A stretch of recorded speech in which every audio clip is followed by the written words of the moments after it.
Səs yaxşı gəlir uşaqlar. Ekran görünsün, görürsünüz. Bəli.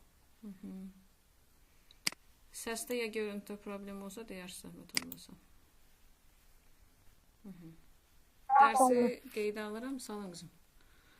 Dərsi həm çəkiliş eləyəcək, sonra da kanala yükləyəcəm, oradan rahat yenidən baxa bilərsiniz. Yaxşı, deməli başlayacaq əvəzlik mövzusundan.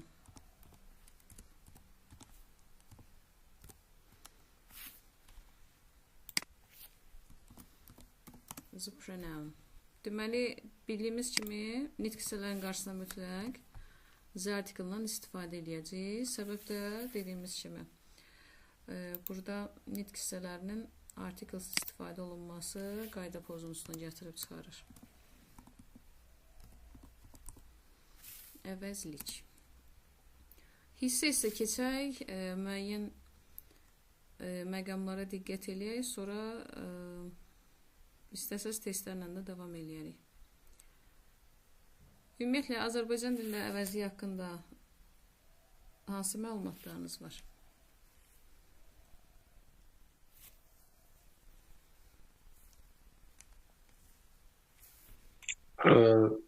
Şey eləyir də, əvəz eləyir də digər nitq hissələr. Başqa versiya?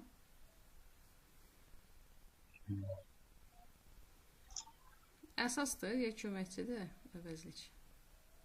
Köməkçi. Olmalıdır, mən biləm. Digərlərinin fikirləri bəs?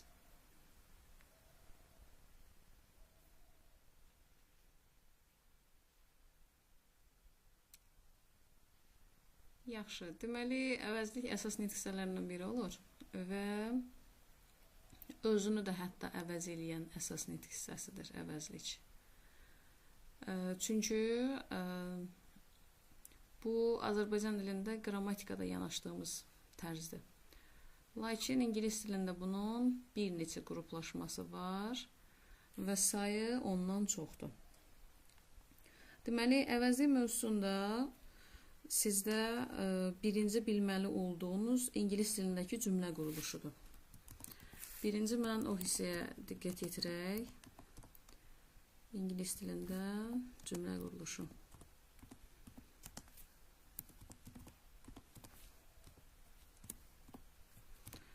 Deməli, ingilis dilindəki cümlə quruluşunda ardıcıllıq necə gələcək?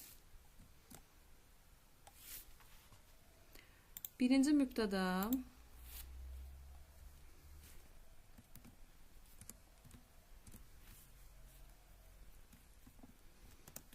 birinci gələcək mübtəda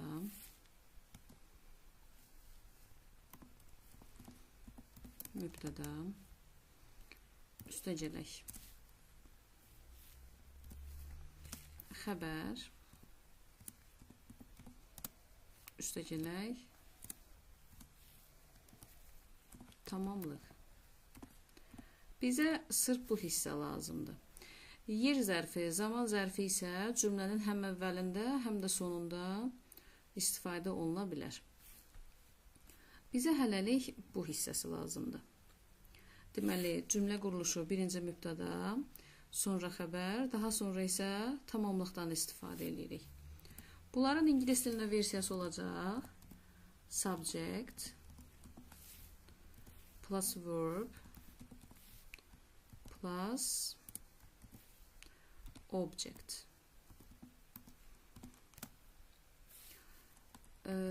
Deməli, nəyə diqqət edirsiniz? Adlarına. Və yaxud da siz bunu şərti işarələrlə də yaza bilərsiniz. S plus V plus O. Bu şəkildə də ola bilər. Yəni, biz tez-tez düsturlardan istifadə edəcəyik. Bu hissəyə xüsusi nəzər yetirərsiniz uşaqlar. Aha. Qrammatik quruluşuna baxdıq cümlənin.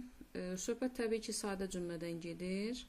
Sadə cümlədə bir mübtəda, bir xəbər olur və özündən sonra, xəbərdən sonra mütləq adətən tamamlığın gəlməsi zəruridir.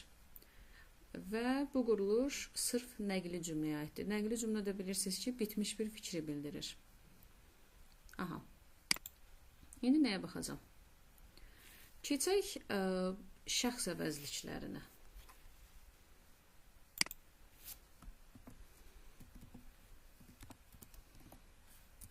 Personal pronouns. Wow. Şəxs əvəzlikləri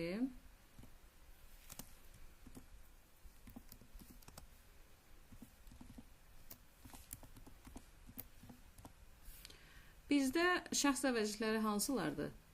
Birinci şəxsin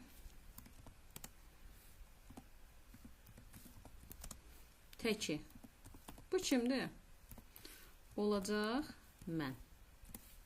Sonra keçid alıram ikinci şəxsin təkinə.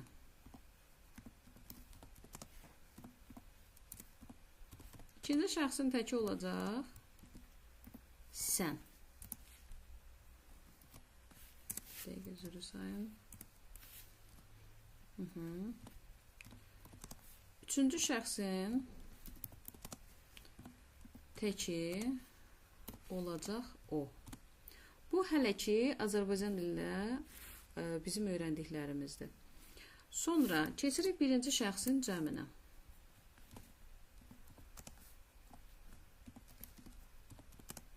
Birinci şəxsin cəmi olacaq biz. İkinci şəxsin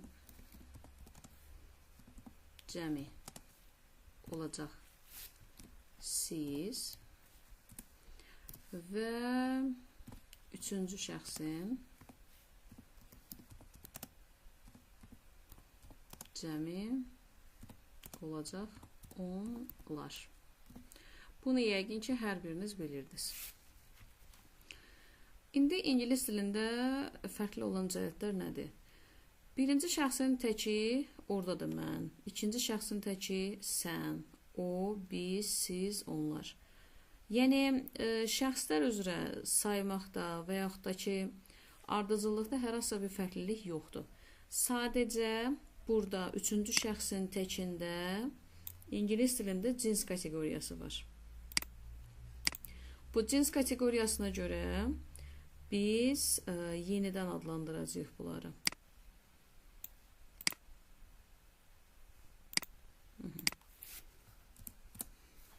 Baxaq nəyə?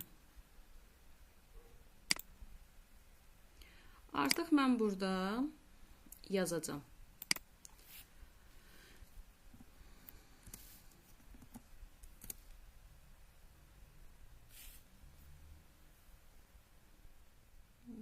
Deməliyim, işarəni dəyişməliyim, şriftdə deyəsən problem olacaq. Aha, indi məncə düzəlməlidir. Deməli, bu nə olacaq? Tutalım ki, demək istəyirəm.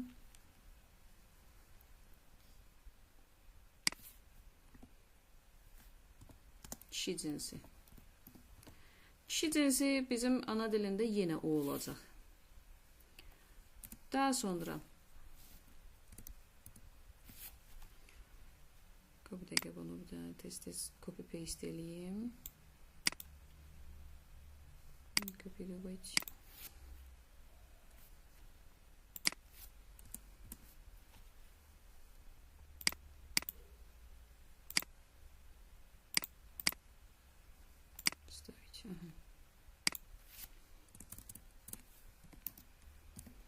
Kişi cinsi, qadın və orta cins. Buna diqqət elədinizsə, mən cansız deyə demədim, orta cins deyə adlandırdım. Çünki burada ola bilər ki, məsələn, rus dilində də var bu, isimlərin içərisində nəfəs alan, nəfəs almayan isimlər. Yəni, onlarda canlı, cansız məsələsi var. Tutalım ki, biz yeri gələndə ağaca, pişiyə eyni, o deyə xitab edirik.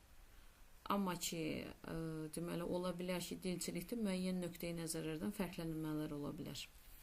Bu da həmin fərqliliklərdən biridir. İndi gəlin bunların qarşılıqlı şəkildə ingiliscəsində fərqli olan hissələrini yazaq. Deməli, burada istifadə edəcəyik nədən?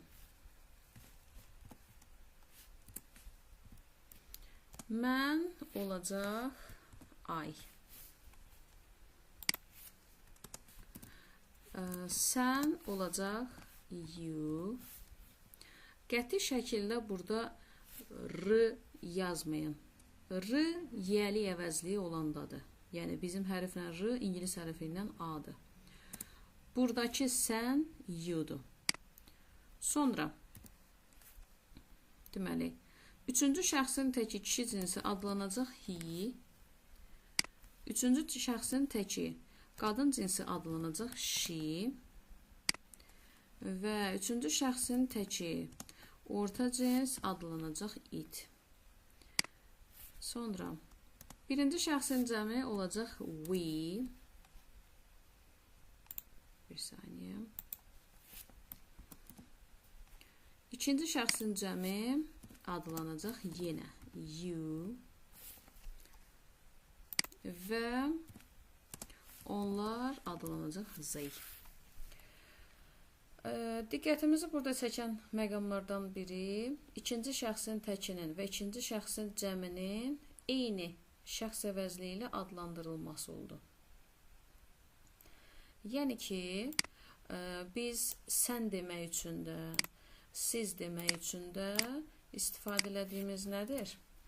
Məhz you şəxs əvəzliyi.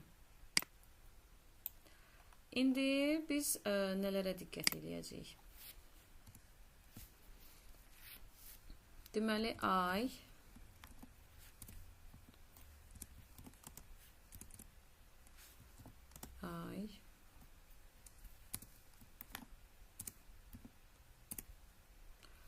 bizim bu durumu şəhərlərə niyə belə olur? Aha.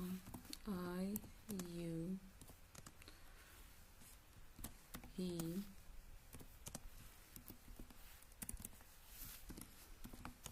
she, it,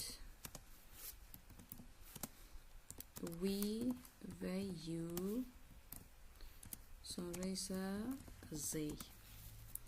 Deməli, bunlar nə olacaq? Şəxs əvəzliyinin adlıq versiyası. Şəxs əvəzlikləri. Lakin hansı versiyadır? Adlıq versiya.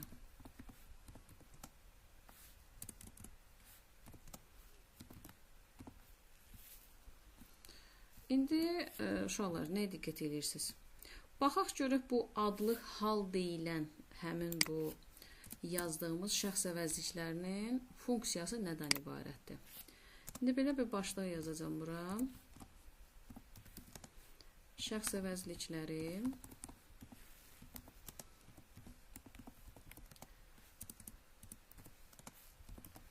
adlıq hal. Deməli, bunlar nəyə xitab edir? Yazırıq cümlədə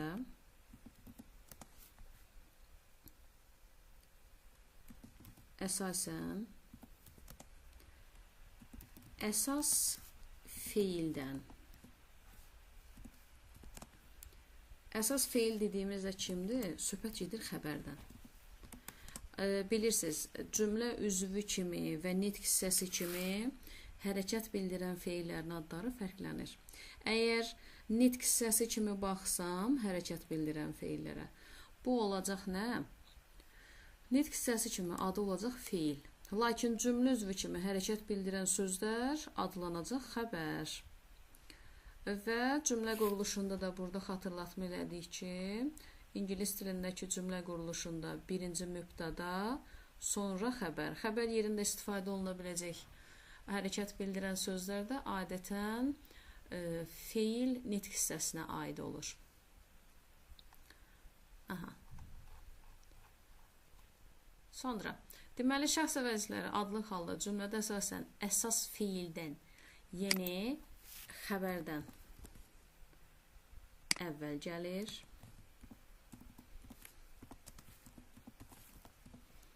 Əvvəl gəlir.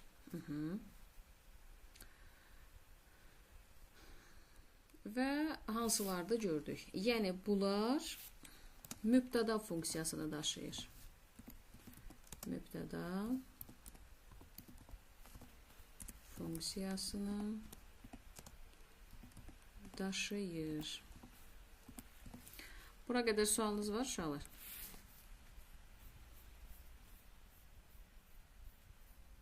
Başa düşülməyən sualınız olan hissə varsa buyurun. Hayır, yox.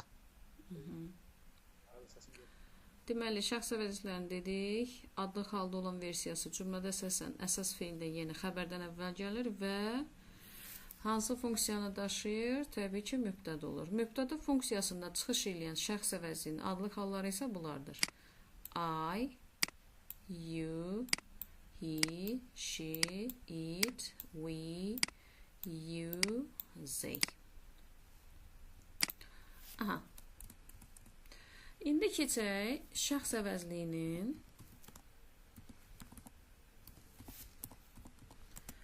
obyekt versiyasına. Obyekt halına. Burada isə söhbət nədən gedəcək? Deməli, şəxs əvəzini ümumiyyətlə neçə yerə böldüm? 2 yerə böldüm. Adlıq hal və obyekt hal. Əgər adlıq haldan söhbət gedəcəksə, burada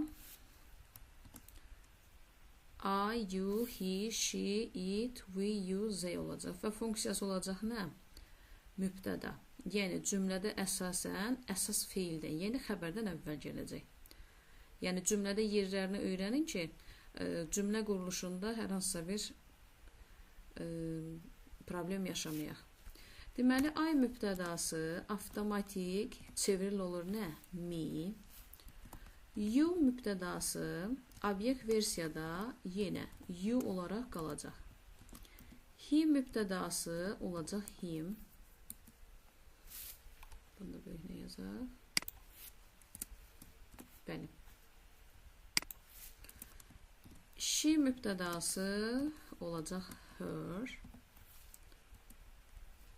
Daha sonra it mübtədası olduğu kimi adlıqda da obyekti də eyni formada qalır. Sonra keçirik. Bir dəqiqə. Yazırıq we. We olacaq us. You, yəni siz olacaq yenə you versiyasında. They adlıq olacaq them.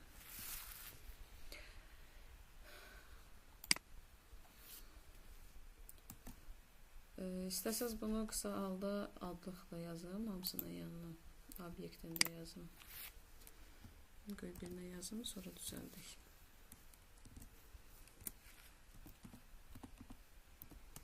Adlıq hal.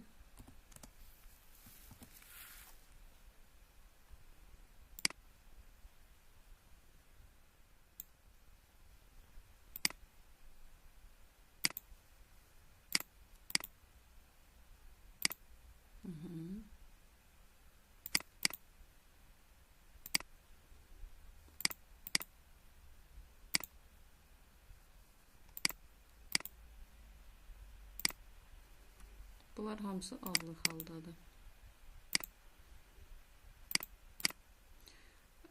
PDF şəklinə çevirib qrupa yenə göndərəcəm, bunları yönləndirəcəm.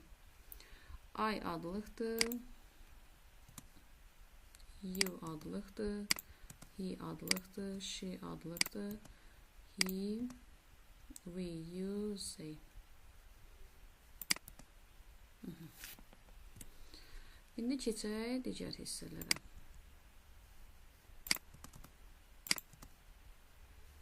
Obyektlər də yazaq.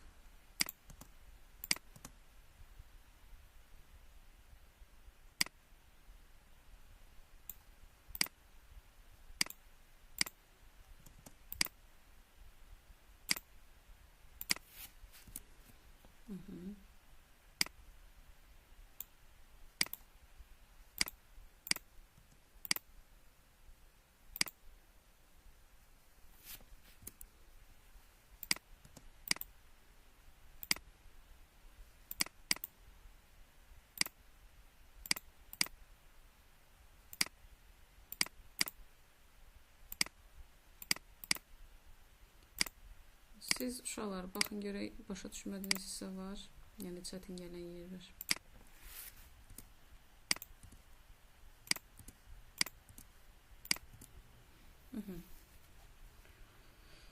Deməli, bari biraz uzaqlaşdıraq.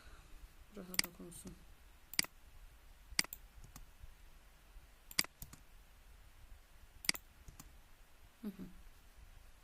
Deməli, I şəxs əvəzinin adlı halının obyekt versiyası olacaq me. You adlıq versiyasının obyekti olacaq you. He-də obyekt versiyası olacaq nə?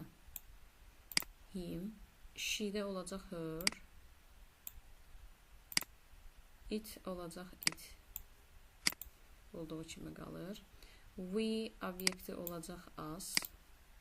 You obyekti olacaq you. Və they obyekt versiyamız olacaq them.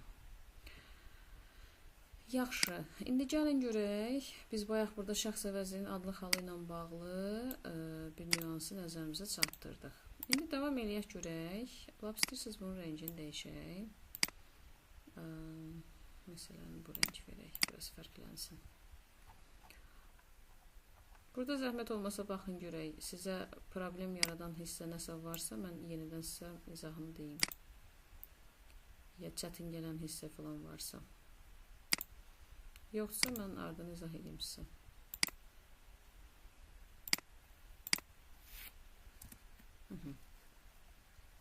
Sualı olan, problem olan var? Xeyr. Onda davam edə bilərik. Aha. İndi qeydimizi yazaq uşaqlar. Deməli, şəxs əvəzliklərinin bu dəfə obyekt versiyasını yazaq.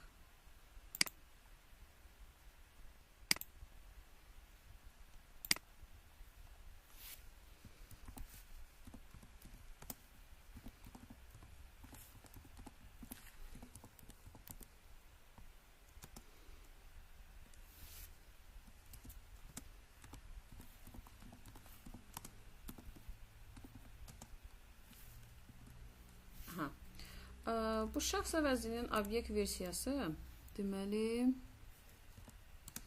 necə olacaq? Cümlədə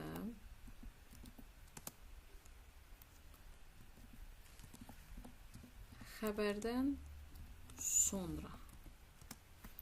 Cümlədə xəbərdən və yaxud da əsas fiildən. Mən hər iki adı ilə yazacağım ki, müxtəlif ədəbiyyatlarda fərqli yanaşmalar ola bilər. Yəni, oxuyanda sizin üçün fərqli təəssürat doğurmasın. Deməli, cümlədə əsas fiildən, yəni xəbərdən sonra gəlir və tamamlıq funksiyası daşıyır.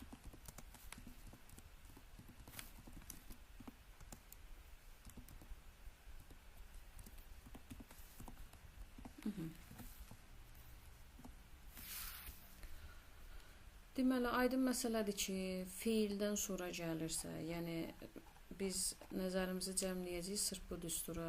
Yəni, fiil dediyimiz bu hissədir, verbdir. Verbdən sonra gəlirsə, artıq burada obyekt olacaq. Və kiçik bir qeydi də nəzərinizə çatdırım, uşaqlar. Buradan yazaq. Deyəsən, mən burada tik işarəsini ata bilmirəm.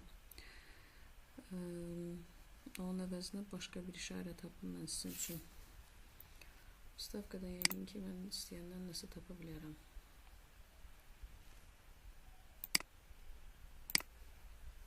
Yox, burada yoxdur.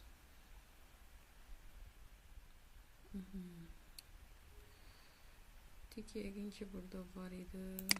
Aha, burada var, yadımda düz qalıb. Aha, tik işarəsi budur. Pitiçka dedik də biz buna.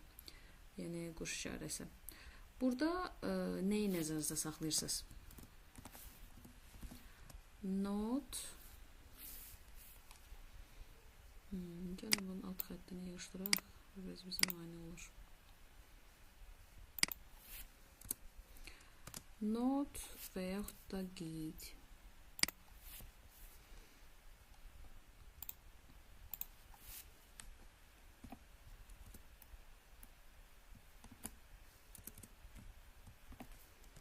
Aha. Deməli, yadınızda saxlayırsınız.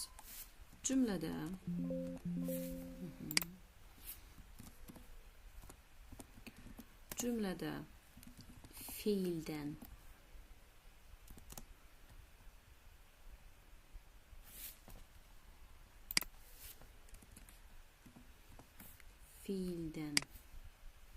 və söz önüdən sonra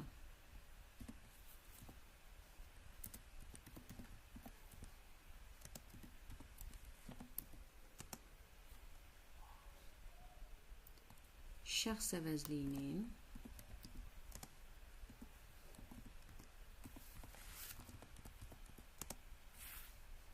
böyüyünə yazacağım. Obyekt halı istifadə edilir.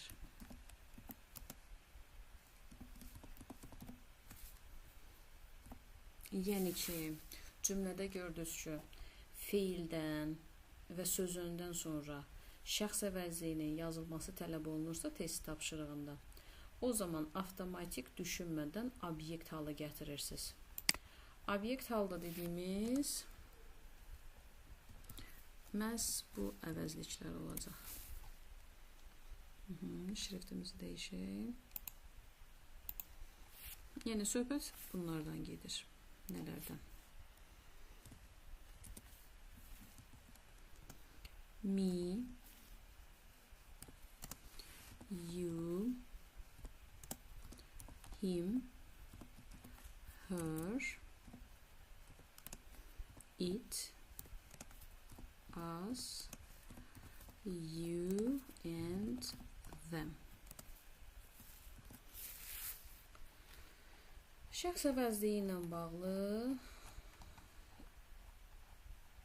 vacib nüanslar bunlar idi. Deməli, yadımızda saxlayırıq ki, üçüncü şəxsin təki orta cinsdə it əvəzliyi olduğu kimi qalır. Yəni, mübtəda funksiyasında da, tamamlıq funksiyasında da hər iki halda it yazırıq. Sonra ikinci şəxsin təkində və cəmində, yəni sən və siz ifadələrini ingilis dilinə çevirib şəxs əvəzi ilə əvəz eləmək istəsəm, yenə you həm adlıq versiyada, yəni mübtəda funksiyasında, you həm tamamlıq, həm də obyekt versiyasında çıxış eləyə bilir. Qalan burada sizin üçün şəxs əvəzliyində testləri həll eləmək üçün problem yaradacaq ikinci bir proses yoxdur. Bu bizim oldu şəxs əvəzliklərimiz.